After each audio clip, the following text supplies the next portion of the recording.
Ahí está. Bueno, mi nombre es Cristian Figueiras. Trabajo en animación, efectos visuales para cine, televisión. Y les quiero contar un poco cómo fue mi carrera hasta que llegué hasta el Eternauta.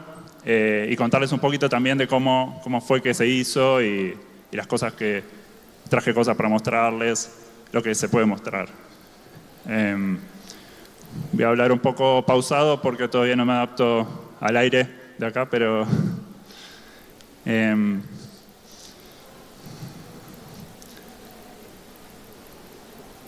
¿se ve o no?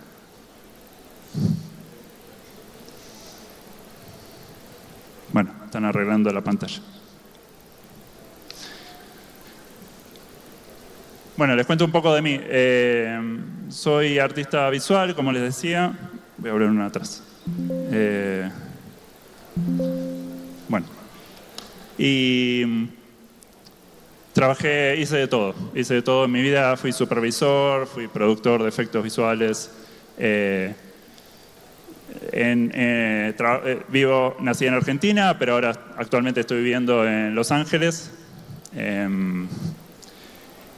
Y en Argentina tenemos una industria grande de películas, pero nada como la escala de lo que sucedió con el Eternauta.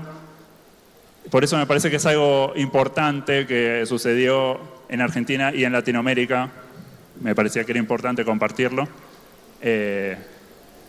Y les quiero contar más o menos cómo lo hicimos, cómo fuimos resolviendo algunas cosas y un poco también del contexto también en el que se hizo, ¿no? ¿Cuántos acá conocen la serie o han visto algo? Ok. Bueno. ¿Y el cómic? ¿Lo han visto? Bien. Bien. Bueno, para los que no conocen de lo que estoy hablando, hago una pequeña introducción sobre de qué estábamos hablando, del cómic, y por qué es tan importante para nosotros.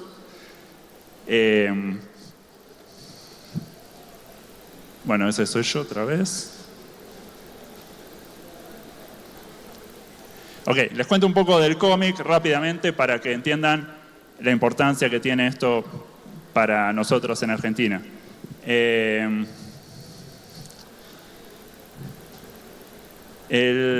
cómic fue una serie de ciencia ficción que empezó en el año 57. Era una serie tirada, salían en los diarios de revistas, salían los capítulos. Es lo que conocemos ahora como un cómic o una historia gráfica. ¿Y por qué fue tan importante para nosotros? Tiene un contenido muy particular para nosotros porque habla de una época muy compleja en Argentina y en muchos lugares de Sudamérica. Una época muy movida políticamente. Y la historia habla sobre las invasiones extranjeras, en este caso representadas por alienígenas, que vienen a invadir la Tierra. Y a diferencia de las historias que estamos acostumbrados a escuchar de los superhéroes y Marvel y todo esto, esta historia es de gente común y es un grupo el que resuelve o el que lucha contra la amenaza exterior. Es una solución colectiva en vez de individual.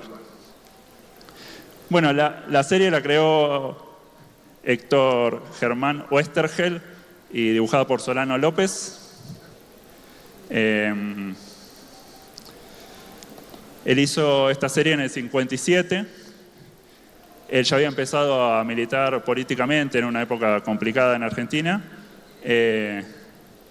Y nunca pudo terminar la historia porque en el 76 él desaparece con el resto de su familia. Y creo que Eso también la hace un poco más importante para nosotros, porque es una historia que tiene un montón de contenido político y que su autor nunca pudo terminar de contar.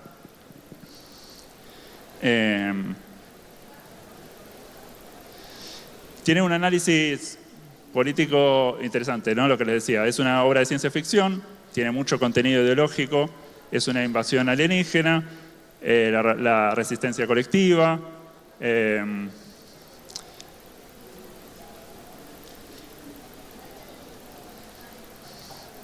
¿por qué sobrevive hasta ahora la obra? Es porque estamos en una época, ¿no?, más complicada, donde hay que luchar bastante por expresarnos, y la desinformación, ¿no?, lo colectivo está un poco disuelto. Es una obra que en Argentina se suele rescatar seguido. Tenemos, por ejemplo, un presidente que lo retrataron también con el personaje del Eternauta.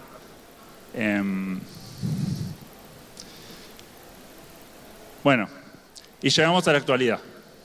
No los voy a aburrir mucho con la historia, pero 2025, el director Bruno Estañaro, a través de Netflix, hacen el Eternauta. Los que no vieron la serie, salió este año, hace unos meses. Se puede ver en Netflix. Son 6 capítulos. Cuenta la primera parte de la historia.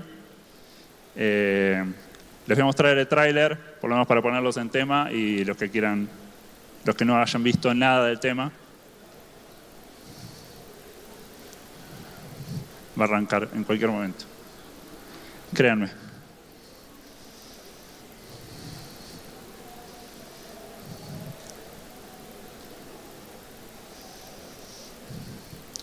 ¿Se puede poner play? Algo.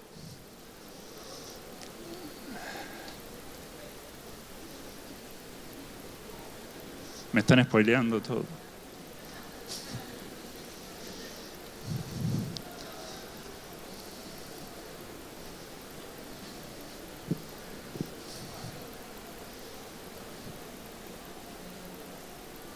Bueno, sigo, no importa.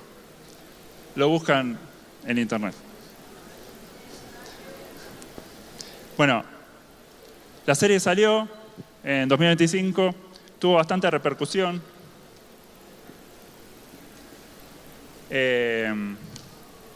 Y es un poco también los que le quiero hablar, ¿no? Como una serie que hizo Netflix, una empresa extranjera, movió tanto a nivel nacional, ¿no? Hizo crecer mucho la economía, hizo que la cultura también argentina se conozca afuera, ¿no? Porque la serie finalmente se podía ver afuera a través de las plataformas.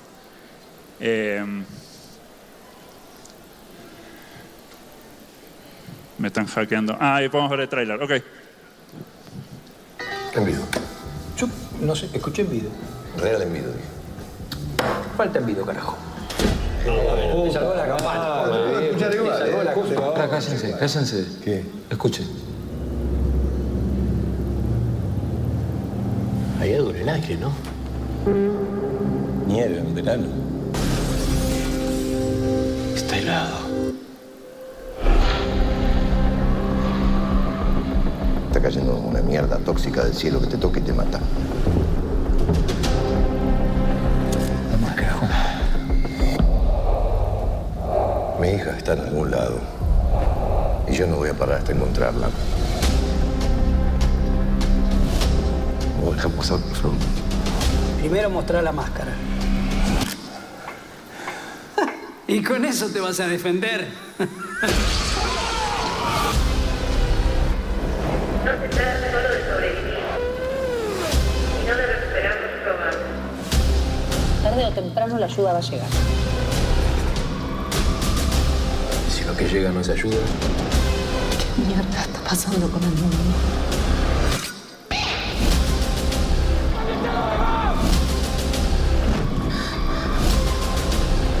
Llamado a todos los sobrevivientes.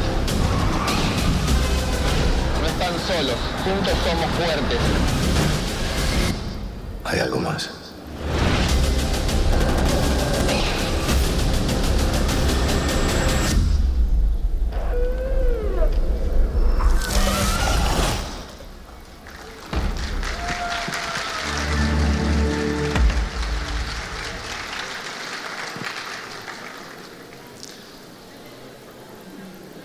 Bueno, es bastante impresionante porque estamos hablando de ciencia ficción, que es algo caro de hacer, es algo difícil de hacer. No quiero decir que esto se hizo solamente porque Netflix puso mucha plata para hacer esto, sino que también hay mucho talento que tuvo que haberse formado en el país para que suceda esto después, ¿no? Yo particularmente, soy más grande, en el momento que cuando yo empecé no había para estudiar nada relacionado a esto, entonces fui bastante autodidacta, pero hoy en día hay bastantes escuelas, por lo menos en Argentina, que se puede estudiar el tema, tienen mucha salida.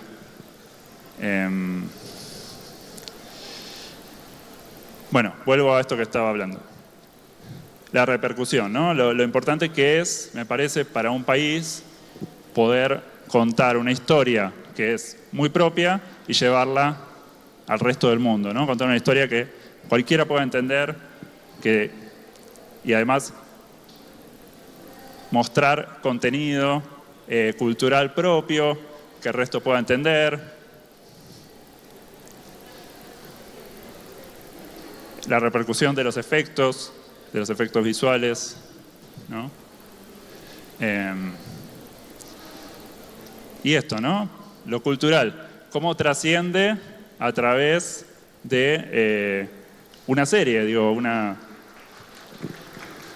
Bueno, no me aplauden a mí, gracias. El truco es un juego argentino, un juego de cartas, por los que no lo conocen, y salió esta noticia que en Japón estaban tratando de aprender a jugar al truco porque les gustó la serie, ¿no? Les llamó la atención. Son estas cosas que tal vez vemos con otras series, ¿no? Que tal vez sentimos empatía por cosas que no son nuestras, que conectamos con cosas que son de afuera, a través de la cultura del cine, ¿no? Lo que se transmite. Y esto fue otra repercusión importante que tuvo la serie. Para los que no saben, les contaba que todo esto estaba envuelto en un contexto político muy importante. La serie y la historieta tiene un contenido político. Las Abuelas de Plaza de Mayo es una fundación que todavía trabajan en recuperar nietos y hijos que la dictadura del gobierno secuestró. Y el Eternauta tuvo esta repercusión también que me parece importante culturalmente, ¿no?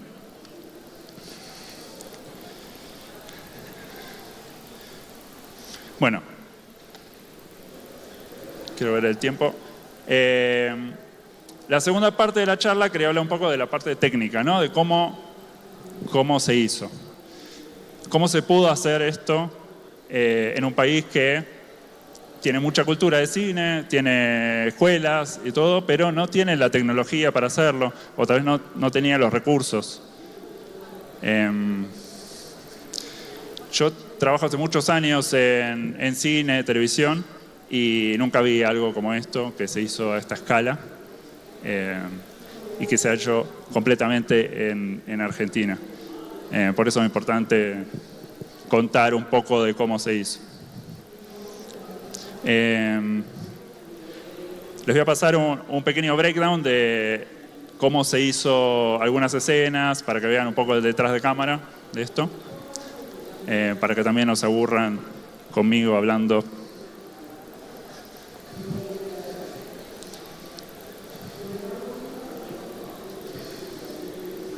En cualquier momento. ¿No?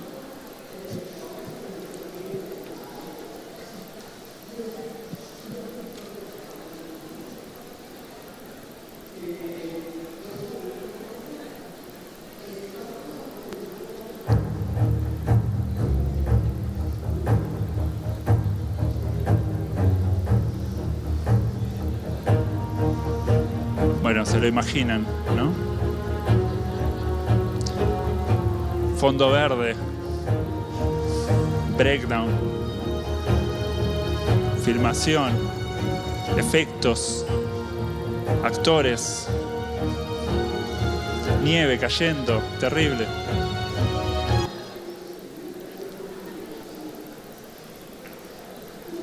Murió, ¿no? La pantalla no... Creo que la rompimos.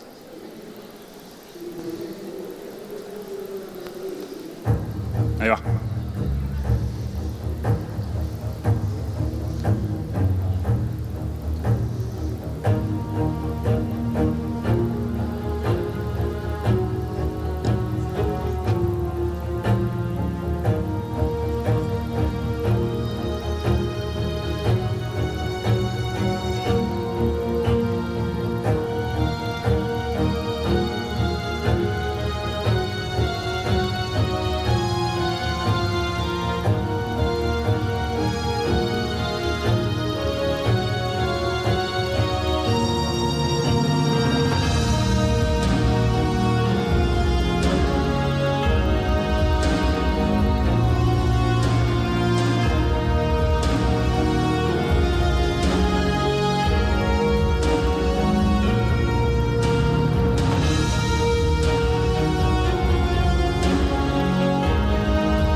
Hay algunos spoilers, ¿no?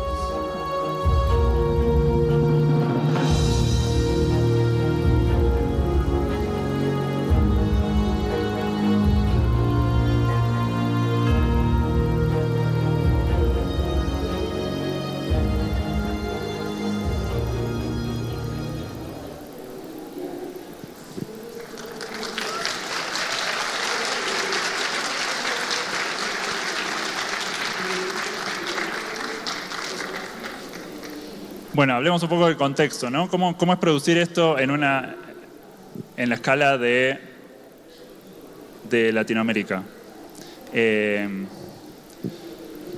Me parece que el principal problema es de dónde sacar tanta gente que pueda hacer algo de este estilo, ¿no?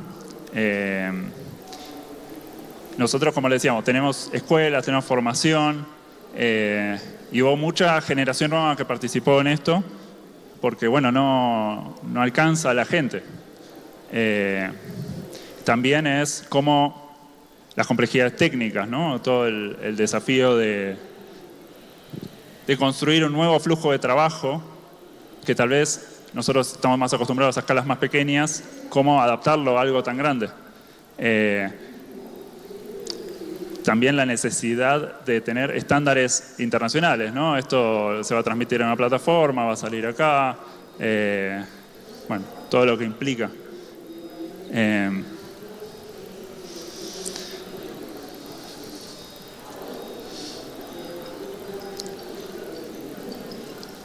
Lo que les puedo adelantar es que usamos muchas herramientas que son gratuitas, como Blender, que después van a tener una charla de Blender, muy buena. Unreal, que es algo que no se había usado para esta escala, en Argentina por lo menos, para hacer una producción tan grande, ¿no?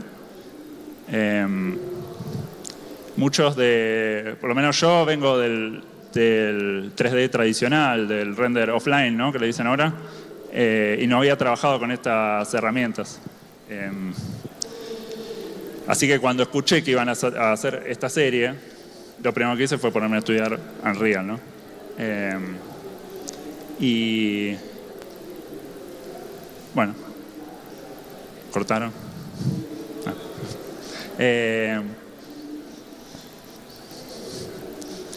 Otra ventaja que usamos bastante, esto lo van a ver después en el reel, pero usamos fotogrametría para escanear los escenarios, para escanear la ciudad.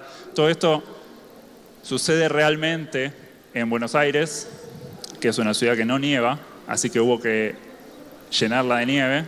Para eso para no tener que modelar toda la ciudad, usamos fotogrametría, escanearon toda la ciudad, la recrearon para después poder llevarla al Unreal.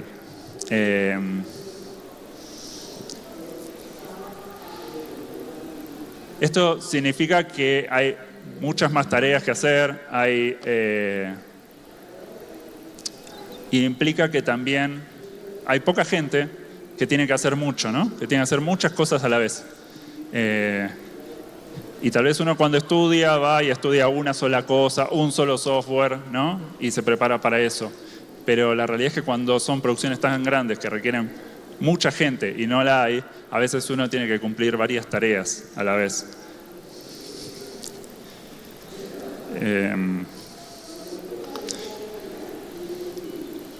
Les hago un pequeño resumen del Virtual Production, que tal vez ya lo habrán escuchado, los que no. Virtual Production es básicamente filmar con esas pantallas atrás. Es una técnica que se viene usando hace tiempo para filmar en escenarios complejos y requiere un software que maneje tiempo real, ¿no? Que el render sea en tiempo real. Entonces ahí es donde viene Unreal Engine, que viene a complementar las pantallas.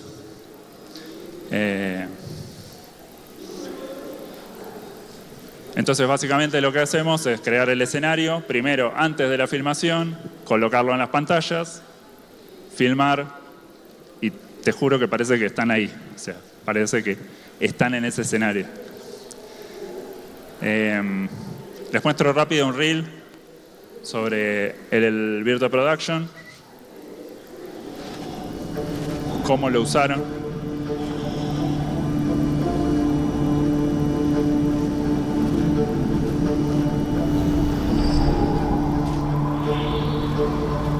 Ya desde muy chico que quería ser el Eternauta. Lo que pasa es que en aquel momento era una cosa obviamente lejana, inaccesible.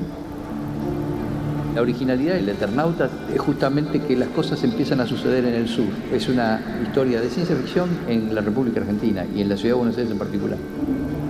Las invasiones no ocurren solamente en Nueva York y me parece que eso en sí mismo es algo que es atractivo de ver. La ciudad es un personaje vivo más y siento que fue muy afortunado el hecho de que justo en el momento en que intentamos hacerlo, se abrió como una puerta tecnológica. Este es el escaneo. Mucho más cerca en relación a transformar una ciudad que está viva en la ciudad del Eternauta.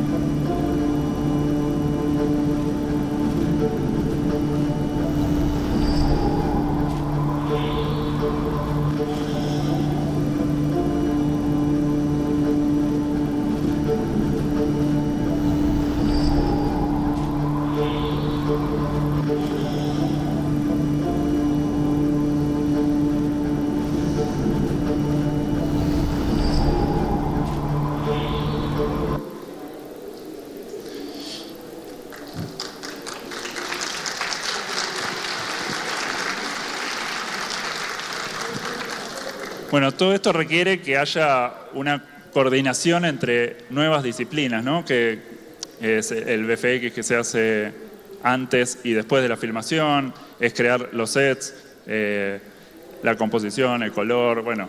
Son flujos de trabajo que se modificaron porque ahora incluimos esta tecnología, ¿no? Y básicamente me parece que lo importante es estar siempre actualizado, ¿no? Es como que no... Yo cuando empecé hace muchos años, usaba un software, después se pasó a otro software, después se pasó a otro software y así. De repente quedaste... si no te estás actualizando y no estás al tanto de las últimas novedades, me parece que te perdés un poco lo que se viene. Y esto también permite que existan nuevos roles, ¿no? Las personas que trabajan con Unreal, los Unreal Artists, el supervisor de Virtual Production, el Set Supervisor,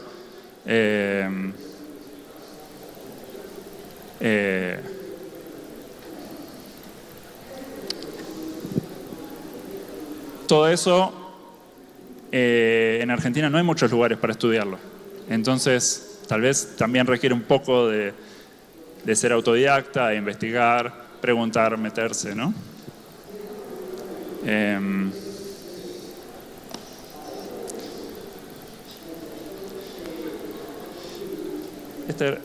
Esto me parece que ya lo vimos, ¿no? ¿O no?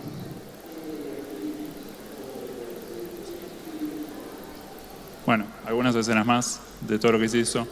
Si se fijan, no usamos solo Virtual Production para esto. Se usó bastante de pantalla azul, pantalla verde, lo tradicional, ¿no? Y lo clásico, traquear, componer, render. Digo, se integró todo. Pero como los escenarios estaban creados para el Virtual Production en Unreal, teníamos que también usar los escenarios que ya teníamos para el Virtual Production para los escenarios de la producción, ¿no? de la postproducción. Muchos que se crearon solamente para las escenas estas, ¿no? Que solo tenían croma.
Bueno, ¿cómo vamos hasta ahora? ¿Bien?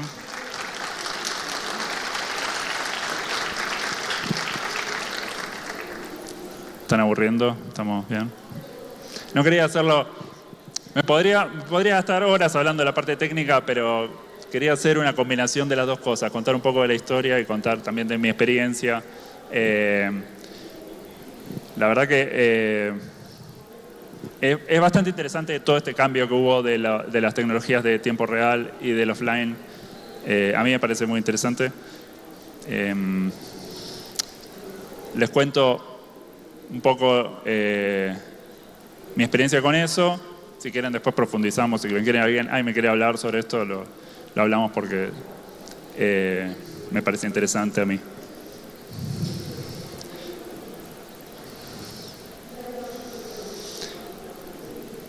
Bueno,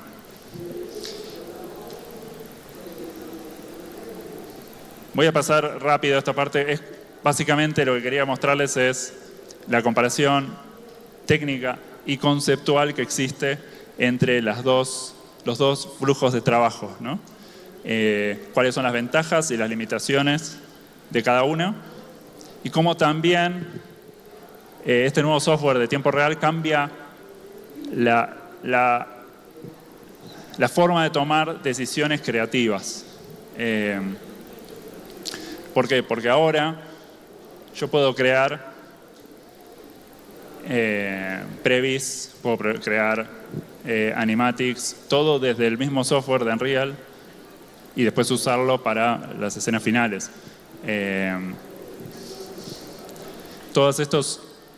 Bueno, esto es una idea mía, ¿no? No sé, cada estudio lo hará a su manera, pero básicamente, estos son los roles que incluyen un estudio de Visual Effects, el pipeline tradicional, ¿no? de la render offline.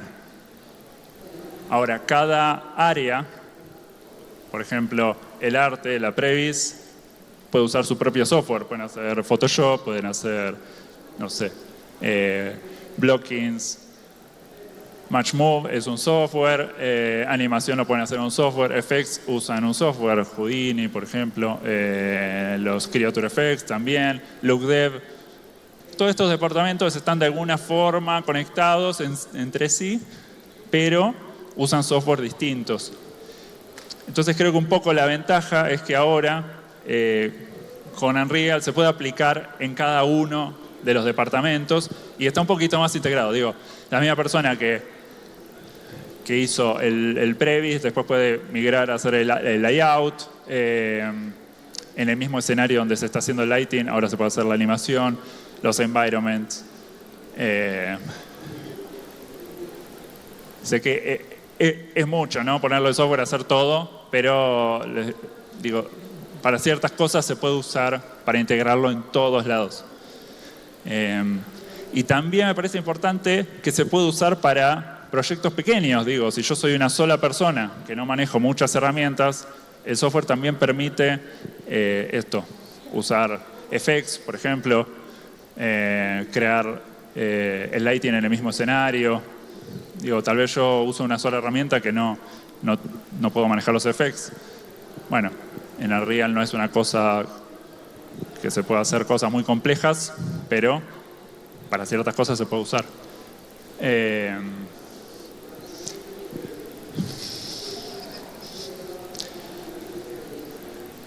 Después de esto, quería hablar un poco también, tal vez me estoy yendo, pero de las tecnologías que vienen emergentes, ¿no? Como hicimos todo el circuito, desde los renders tradicionales, offline, a la tecnología de tiempo real.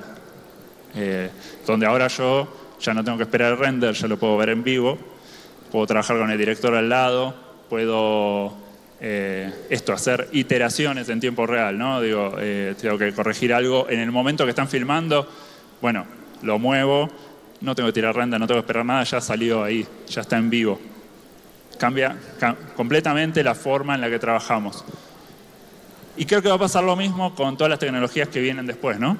El Gaussian Splatter, no sé si lo escucharon hablar, las NERFs, IA, bueno, y los renders híbridos, que es esto que les estoy contando.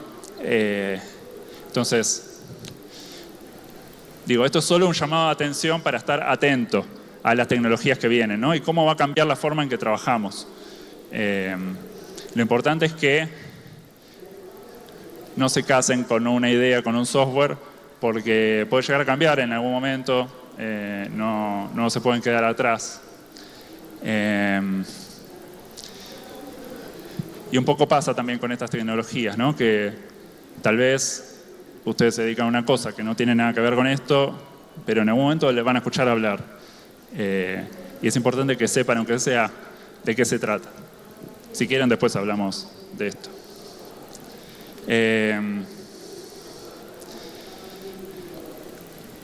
¿Cómo estamos hasta ahora? ¿Alguien quiere preguntar algo? Así no lo hago muy chicle. Sí.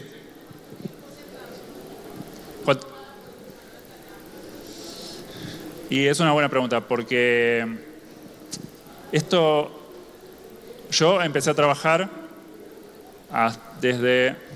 estuve 2 años, que fue toda la parte de la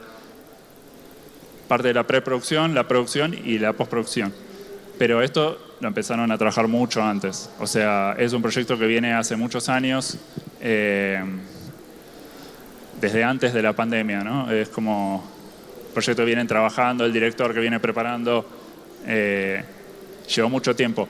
Además, es un proyecto que todos querían hacer en Argentina porque es, no sé, no quiero hacer esta comparación tan grande, pero es como hacer 100 años de soledad, ¿no? Es como para Colombia o para el resto de Latinoamérica, es algo importante. Para nosotros Eternauta es importante, entonces todos querían agarrar este proyecto. Era difícil de hacer porque es ciencia ficción, es caro, ¿no? Todo lo que les decía, pero es algo que llevó mucho tiempo.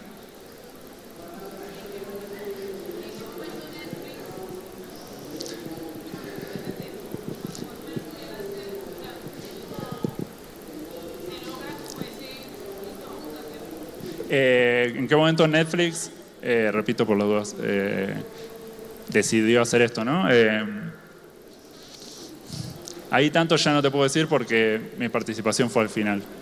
Pero yo sé que se habrán dado cuenta, digo, Netflix hizo muchos proyectos grandes en Latinoamérica, ¿no? Está el caso de Cena en Brasil, ¿no? 100 años de soledad en Colombia, acá. Y para nosotros fue El Eternauta. Yo mirándolo desde afuera, digo, bueno, Netflix está mirando qué estamos haciendo acá y qué es lo que queremos contar también, ¿no? Es una idea mía, ¿no? Y me parece que en algún punto, si bien siguen siendo empresas extranjeras, ¿no? que vienen a contar nuestras historias, también un poco es una oportunidad para mostrarla afuera, ¿no? Me pasó el caso de mucha gente en Estados Unidos que no quiero generalizar, pero mucha gente en Estados Unidos tal vez no ve muchas cosas de afuera, ¿no? De cosas con subtítulos o cosas tal vez porque no tienen la oportunidad. Y creo que las plataformas también dan esa oportunidad de que trascienda, ¿no? Trascienda más allá de Latinoamérica, trascienda más allá del país. En algún punto el streaming también hizo eso. Entonces mucha gente en Estados Unidos me decía, bueno, gracias a Netflix pude conocer esto, porque si no, no me enteraba. Y lo mismo en otros países. El Eternauta es bastante conocido en España, por ejemplo, tuvo una tirada allá en su momento. Le fue bastante bien allá en Europa. Bueno, no voy a extenderme más. Sí. Él levantó primero.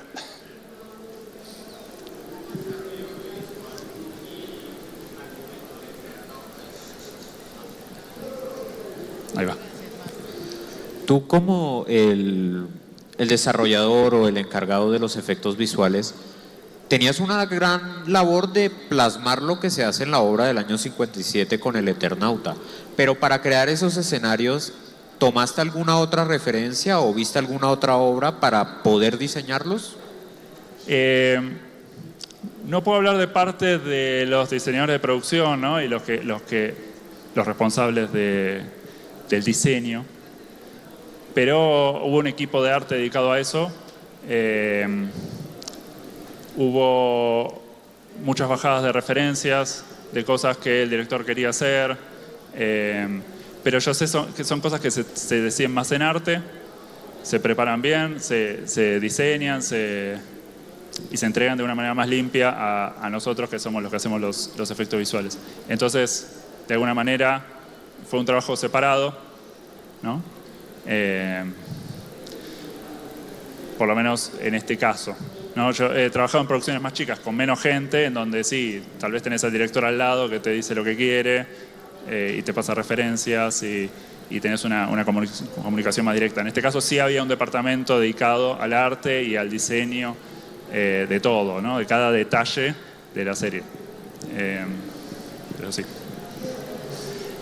¿Cómo fue saltar de escenarios reales a escenarios de estudio y todo ese tipo de cosas? ¿Cómo? Otra vez, perdón.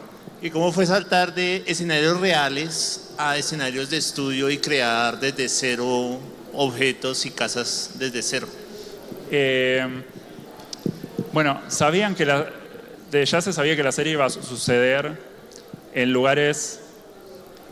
El cómic original sucede en escenarios de Buenos Aires, de la ciudad de Buenos Aires y algunos de afuera de la ciudad. Entonces, sabían que iban a tener que adaptar eso. Para eso hubo un departamento solamente dedicado a hacer la fotogrametría, ¿no? Ellos escaneaban, era como... Digo, no sé si escucharon hablar de la fotogrametría, es como cuando sacás fotos de un objeto y lo metes en la computadora y te devuelve un objeto 3D parecido, ¿no? Es muy similar al Gaussian Splatter, que es como algo más o menos nuevo que está sucediendo hace poco. Y esto lo que hace es convertir esas fotos en polígonos, ¿no? Ahora, tener cuadras y cuadras de la Ciudad de Buenos Aires metidas en un software de 3D es algo difícil, ¿no? Creo que en ese sentido el Unreal fue una ventaja directa porque maneja los polígonos de otra manera, entonces la carga no es tanta. Pero bueno, básicamente fue eso. Escanear la ciudad, un equipo dedicado a la fotogrametría, a reconstruir eso, después un departamento de modelado que ajustó, tuvo bastante trabajo en ajustar cada detalle, y eso pasarlo al departamento de efectos visuales que estaba yo para reconstruir la ciudad, nevarla, destruirla, ¿no? Hacerla apocalíptica. ¿Alguien más? Sí.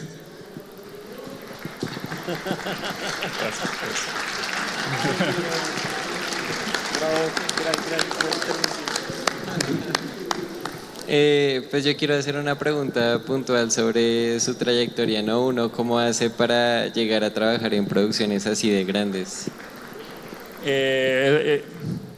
Es una buena pregunta. Yo hice el camino por afuera, digamos.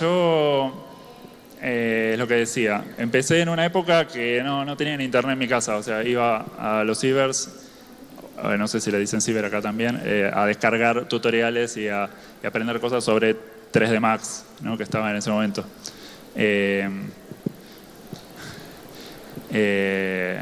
Todo esto gracias porque me despertó la curiosidad, la escuela técnica. Yo fui a una escuela que enseñaba construcciones, entonces ahí vi AutoCAD, de repente me mostraron 3D Studio y dije, wow, esto es increíble, me volví loco con eso y empecé a trabajar en ese momento estaba de moda las visualizaciones arquitectónicas, ¿no? Los renders de los edificios y qué sé yo, empecé a trabajar en eso.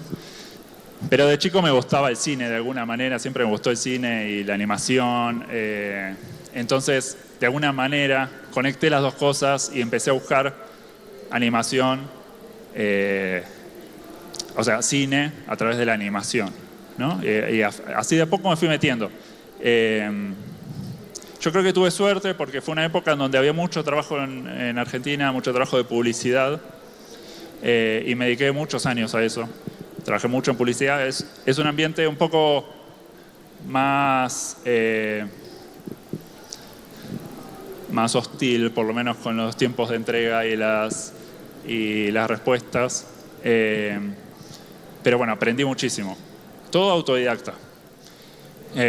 Y también recorrer todos esos estudios y todos los lugares en donde estuve, conocer gente. Sentarme al lado de alguien que era mejor que yo, que sabía mucho más o que sabía otra cosa. Creo que eso hizo que también me enriquezca, ¿no? Creo que ese fue mi camino, ¿no? El haber hecho con la experiencia, capitalizarlo en el desarrollo personal, ¿no? Profesional. Tal vez no sé si esa es la imagen que quiero dar, pero sé que hay caminos más que tal vez puede ser ir a estudiar, ¿no? Ir a una escuela especializada en eso, que también tiene la ventaja de armar comunidad, de conocer gente, de hacer grupos, hacer proyectos en conjunto. Creo que también el contexto despierta la curiosidad un poco, ¿no? Como conocer a otra gente, qué está haciendo, qué está trabajando. Van a conocer gente acá que hace cosas que no tienen nada no sé, que les va a parecer que tal vez son de otro lado, ¿no? Pero comparten algo con lo que hacemos nosotros, ¿no? Con animación, con efectos visuales. Entonces, la respuesta, en resumen, yo creo que la respuesta es hacer comunidad, ¿no? Conectar con gente, estudiar, estar siempre despierto, ¿no? Me parece que eso es fundamental. Ahora, eso no te va a conseguir un trabajo, ¿no? O sea, esa es la primera parte. Ahora después, creo que hay que hacer, mejorarse, hacer cada vez mejores cosas, que nadie te pida nada, vos hacerlo, subirlo a internet, mostrárselo. Digo, tienen un montón de herramientas que yo en ese momento no tenía y que hay que aprovechar.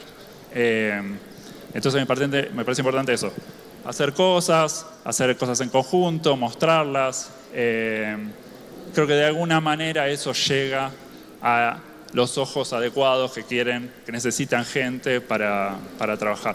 De hecho, si le preguntan a mucha gente que trabajó en esto, más que nada, tal vez en Latinoamérica, que tal vez el camino no es tan directo, no es que uno estudia y sale trabajando, tal vez requiere moverse un poquito y conocer gente. Creo que van a ver que mucha gente hizo el mismo camino, ¿no? De que tal vez lo recomendaron, tal vez hicieron un trabajo en equipo. Eso. No. Allá. Ese es mi tiempo, ¿no? Tenemos mucho tiempo. Ok. Hola, buenos días. Una preguntita. Sí. ¿En qué año fue fundada la película que usted hizo? Y más encima de los animalitos que salen en la película. ¿En qué año se hizo la serie esta? La serie. O sea, se estrenó este año, 2025. Empezó a hacerse hace muchos años. Antes de la pandemia te diría que ya había gente trabajando en esto, que no era yo, pero había gente que estaba, el director, preparando las cosas. Yo creo que llevó mucho tiempo. Y los animalitos que salen en ahí, como... Los bichos, Sí. se hizo también a la par nuestra. No fue un trabajo que hicimos exclusivamente nosotros acá, con el equipo que se hizo in-house, así que no te puedo decir muchos detalles, pero fue un trabajo extenso que hizo otro equipo, ¿no? Eso. Sí. Ok, gracias. No, por favor. Allá. Esperen, que faltan 10 minutos todavía. Hola, Sí. ¿cómo estás? Quería preguntarte del proceso de efectos especiales, ¿cuál fue la parte que más te gustó? O sea, del desarrollo dentro de la experiencia que viviste, que lo que tú dijiste como, ven, esta parte es la que me encantaría continuar. A mí me pasó particularmente que cuando entré en el proyecto, sabía que iba a ser grande, que iba a ser importante, pero me parece que uno no lo cree hasta que está ahí, hasta que lo ve. Y me acuerdo desde el primer día que entré, que alguien me abrió una escena y me mostró, de hecho vi, no es lo que están viendo, pero bueno, la escena de una avenida donde él camina, y dije, wow, o sea, ok, esto es increíble, o sea, va por buen camino, digo, se va a ver bien. Esa fue mi primera wow, ¿no? Como dicen. Y después, la segunda vez que me pasó fue cuando empecé a recibir el material del rodaje, ¿no? Las cosas que filmaban, las cosas que mandaban para nosotros. Como que, digo, no sé, verlo a Darín, que es el protagonista, disparando, no sé, haciendo algo así, como que no podía creer. O sea, es algo que jamás se me hubiese ocurrido. A mí me llamó la atención. Y ese fue como mi segundo wow, ¿no? De decir, obviamente los procesos de producción que son tan largos tienen como sus bajadas y sus subidas, donde uno se siente mejor con el proyecto y peor con el proyecto y con la gente que lo rodea. Pero creo que cada tanto tiempo teníamos esa renovación, ¿no? De que estábamos agotados, qué sé yo, hacer muchas tareas que se descartaban, tareas repetitivas, cosas que pasan en cualquier proyecto. Y eso, en el día a día, ¿no? Y después, eso, ver unas escenas terminadas o ver lo que filmaban con las pantallas.